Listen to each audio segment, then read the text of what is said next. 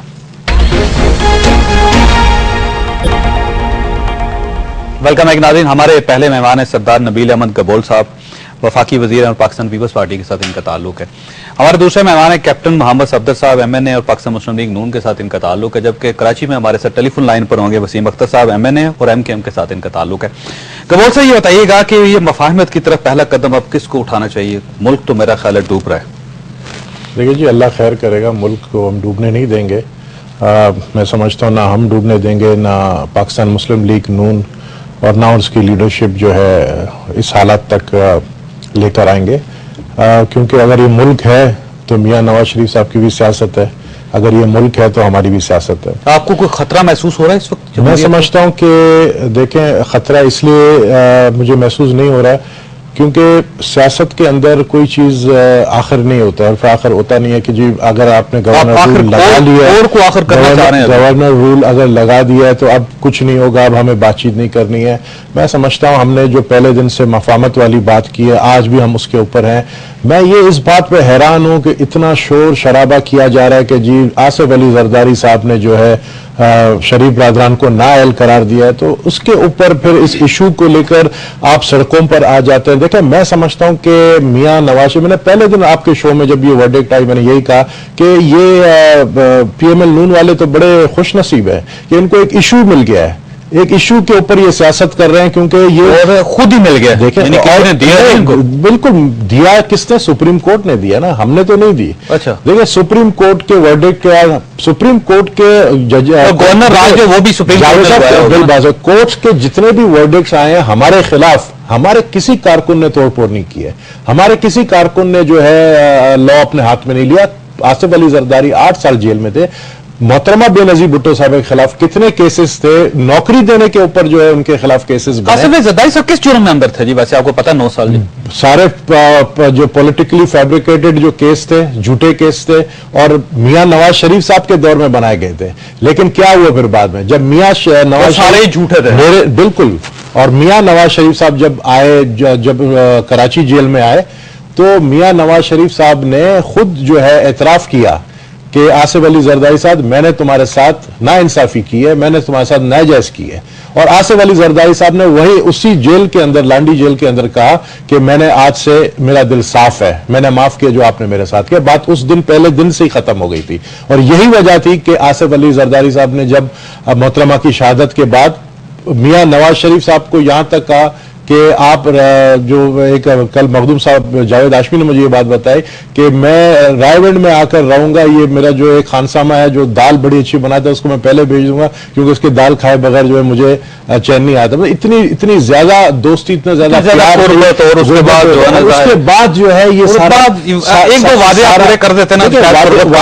وعدے، بالکل میں سمجھتا ہوں کہ ہم نہیں کہتے ہم فرشتے ہیں جی، بڑا سب کچھ ہم نے اچھا کیا، سب کچھ ہم نے ٹھیک کیا، لیکن بات یہ کہ اب اس کا یہ مطلب نہیں ہے کہ ملک جو آلریڈی اتنے کرائسس سے گزر رہا ہے، اب آپ جس طرح آپ نے اپنے اوپننگ سٹیٹمنٹ میں کہا کہ ملک خدا نخواستہ جو ہے ڈوبنے جا رہا ہے، تو اب سب پاکستانیوں کا فرض ہے۔ میاں نواز شریف 2 دفعہ وزیر اعظم رہے ہیں، ہمیں ان سے بڑے توقعات ہیں، لیکن وہ خدا کے لیے کیا کر رہے ہیں اس کے لیے؟ میاں نواز شریف صاحب تو کریں گے بعد میں، آپ نے کیا کیا ابھی تک؟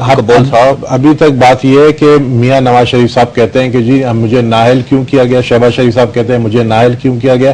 یہ دیکھیں سپریم کورٹ میں آپ کو جانا چاہیے۔ اور جہاں تک گورنر رول آپ کیا کرتے ہیں؟ شہباز شریف صاحب کو اٹھا کر جو ہے سپریم کورٹ نے وزیر اعلیٰ کی کرسی سے باہر پھینک دیا، اگلے دن اسمبلی کا اجلاس بلائیں، ان سے کہیں کہ نیا چیف منسٹر چن لیں۔ دیکھیں آپ 2 ماہ کی آپ کو گورنر راج لگانے کی کوئی ضرورت نہیں۔ پورے پنجاب میں توڑ، آپ اگلے دن ان کہیں کہ اجلاس بلائیں جی، آپ اپنے نئے چیف منسٹر کا فیصلہ کریں۔ اجلاس تو ہم تو کہہ رہے ہیں، ہم تو بلانے کے لیے تیار ہیں، کس نے منع کیا ہے؟ گورنر